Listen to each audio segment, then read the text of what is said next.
How can early schizophrenia be diagnosed accurately in teens? Imagine trying to spot a tiny sign in a busy crowd. That's similar to how doctors look for early signs of schizophrenia in teenagers.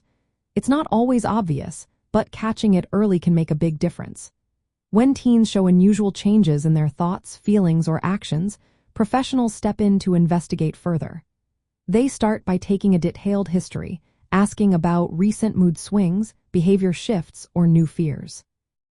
Family history is important because schizophrenia can run in families, so doctors ask if anyone else in the family has had similar issues.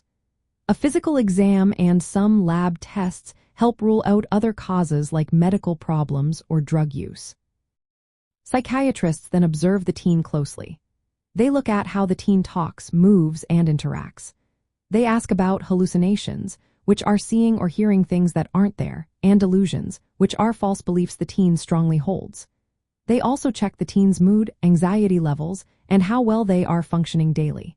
To make a clear diagnosis, they follow guidelines from manuals like the Diagnostic and Statistical Manual of Mental Disorders, 5th edition.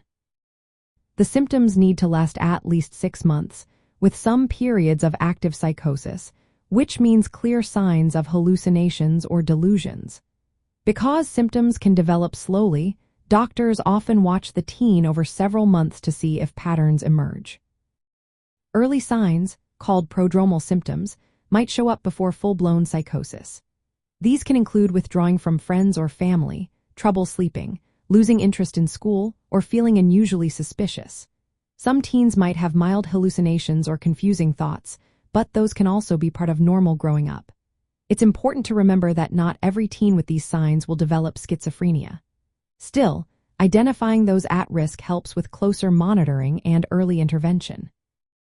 Regular check-ins with mental health experts are key. Schools and families can help by noticing changes in behavior or school performance. If concerns grow, a referral to a child psychiatrist or adolescent mental health specialist is recommended. Once diagnosed, treatment might include therapy, medication, and support to help the teen manage symptoms. Social skills training and ongoing counseling are also helpful.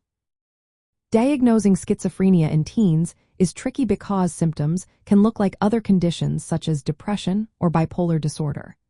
Behaviors like imaginary friends are normal in younger children but can raise questions in teens. That's why careful, repeated evaluations are necessary to avoid mistakes.